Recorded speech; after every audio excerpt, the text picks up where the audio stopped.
Ladies and gentleman, May 20ಕ್ಕೆ ರಾಜ್ಯ ಕಾಂಗ್ರೆಸ್ ಸರ್ಕಾರ 3 ವರ್ಷವನ್ನ ಪೂರೈಸ್ತಾ ಇದ್ದು ಇಂದಿರಾ ಕಿಟ್ ವಿತರಿಸುವಂತಹ ಪ್ಲಾನ್ ಮಾಡಿದೆ.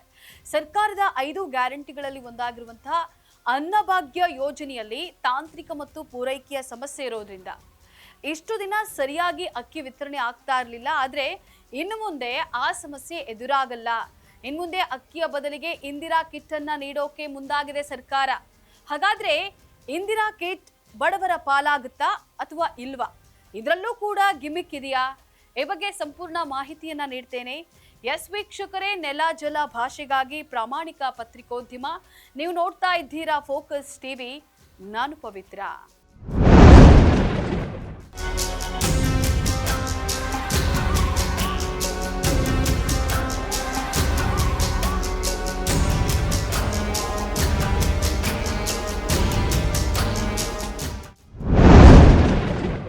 ಅನ್ನಭಾಗ್ಯ ಯೋಜನೆಯಡಿ ಹೆಚ್ಚುವರಿ 5 ಕೆಜಿ ಅಕ್ಕಿ ವಿತರಣೆಯಲ್ಲಿ ಎದುರಾಗಿದ್ದಂತಹ ತಾಂತ್ರಿಕ ಮತ್ತು ಪೂರೈಕೆಯ ಸಮಸ್ಯೆಯಿಂದಾಗಿ ಮೇ 2026ರಿಂದ ಅಕ್ಕಿಯ ಬದಲಿಗೆ 2 ಕೆಜಿ ರಾಗಿ ಮತ್ತು 3 ಕೆಜಿ ಅಕ್ಕಿಯನ್ನ ನೀಡೋಕೆ ಸರ್ಕಾರ ನಿರ್ಧಾರವನ್ನ ಮಾಡಿದೆ.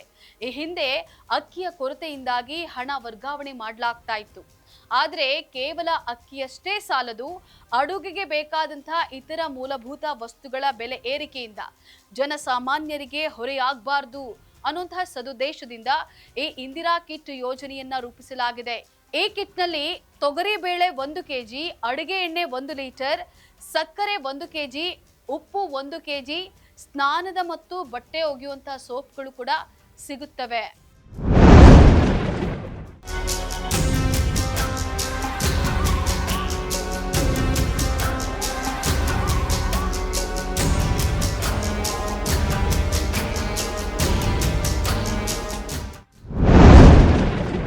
ಕರ್ನಾಟಕದಲ್ಲಿ ಒಟ್ಟು 7 ಕೋಟಿ ಜನಸಂಖ್ಯೆ ಇದ್ದು ಇದರಲ್ಲಿ ಸುಮಾರು 1.09 ಕೋಟಿಗಿಂತ ಹೆಚ್ಚು ಸಕ್ರಿಯ ಪಡಿತರ ಚೀಟಿಗಳಿವೆ.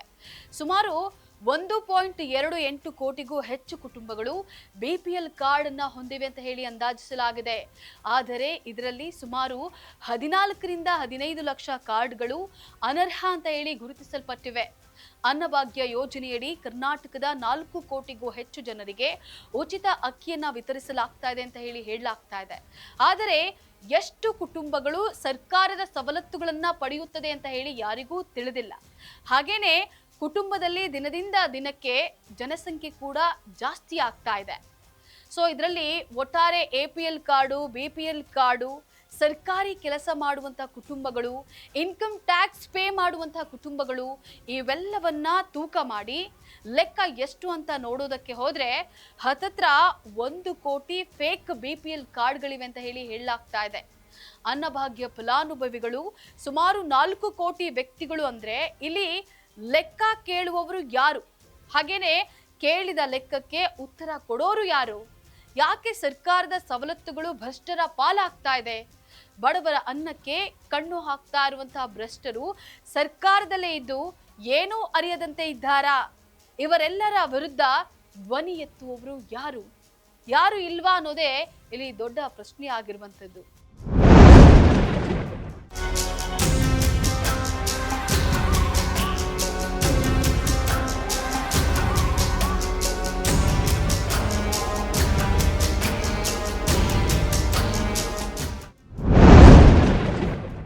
ಎಸ್, ಪಡಿತರ ಚೀಟಿಯಲ್ಲಿ ಗೋಲ್ಮಾಲ್ ನಡೀತಾ ಇರೋದು 1 ಅಥವಾ 2, ಅದೆಷ್ಟೋ ಬಡ ಜನರಿಗೆ ಪಡಿತರ ಚೀಟಿ ಇಲ್ಲ, ಆದರೆ ಅದರ ಸೌಲಭ್ಯ ಕೂಡ ಸಿಗ್ತಾ ಇಲ್ಲ. ಸರ್ಕಾರದಿಂದ ಸಿಗ್ತಾ ಇರುವಂತಹ ಸೌಲಭ್ಯಗಳು ಸರ್ಕಾರಿ ಅಧಿಕಾರಿಗಳ ಪಾಲಾಗ್ತಾ ಇದೆ. ಅದೆಷ್ಟೋ ಜನ ಇದರ ಬಗ್ಗೆ ಹೋರಾಟ ಮಾಡಿದ್ರು ಕೂಡ, ಆಕ್ರೋಶ ವ್ಯಕ್ತಪಡಿಸಿದ್ರು ಕೂಡ ನೋ ಯೂಸ್. ಸೊಸೈಟಿ ಹೋಗಿ ಕೇಳಿದ್ರೆ ನಿಮ್ಮ ಕಾರ್ಡ್ ಅಪ್ಡೇಟ್ ಆಗಿಲ್ಲ, ಸರಿ ಇಲ್ಲ, ಅಕ್ಕಿ ಬಂದಿಲ್ಲ, ಅದು ಇದು ಅಂತ ಹೇಳಿ ಕಾರಣಗಳನ್ನ, ಸಬೂಬುಗಳನ್ನ ನೀಡಿ ಇದಕ್ಕೆ ಸಂಬಂಧಪಟ್ಟಂತಹ ಅದೆಷ್ಟೋ ಸುದ್ದಿ ವರದಿ ಆದ್ರೂ ಕೂಡ ಅಧಿಕಾರಿಗಳು ಡೋಂಟ್ ಕೇರ್ ಅಂತ ಇದ್ದಾರೆ.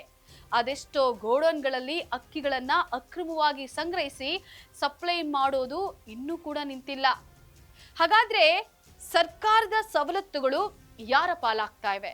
ಬಡವರ ಅನ್ನಕ್ಕೆ ಶ್ರೀಮಂತರು ಕನ್ನ ಹಾಕಿದ್ರೆ ಬಡವರ ಗತಿ ಏನು?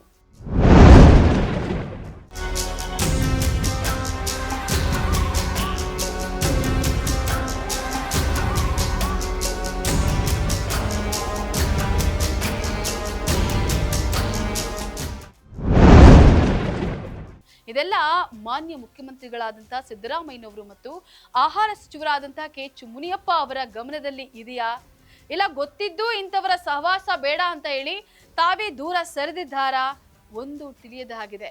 ಇದರ ಬಗ್ಗೆ ನೀವು ಇನ್ನೂ ಗಮನ ಹರಿಸಿಲ್ಲ ಅಂತ ಅಂದ್ರೆ ಭ್ರಷ್ಟರು ದಿನದಿಂದ ದಿನಕ್ಕೆ ಹೆಚ್ಚಾಗಿ ಇಂದಿರಾ ಕಿಟ್ಗಳು ಬಡವರ ಪಾಲಾಗುವುದು ಬಿಟ್ಟು ಶ್ರೀಮಂತರ ಪಾಲಾಗುವುದರಲ್ಲಿ ಸಂದೇಹವಿಲ್ಲ. ಹಾಗಾದ್ರೆ ಇಂದಿರಾ ಕಿಟ್ ಬರೀ ಹೆಸರಿಗೆ ಮಾತ್ರನಾ, ಇಲ್ವಾ ನಿಜವಾಗಿಯೂ ಬಡವರ ಮನೆ ಬಾಗಿಲಿಗೆ ತಲುಪುತ್ತಾ ಅನ್ನೋದನ್ನ ಕಾದು ನೋಡ್ಬೇಕಾಗಿದೆ. ಇದಾಗಿತ್ತು ಈ ಕ್ಷಣದ ಅಪ್ಡೇಟ್. ನೆಲ ಜಲ ಭಾಷೆಗಾಗಿ ನೋಡ್ತಾ ಇರಿ ಫೋಕಸ್ ಟಿವಿ.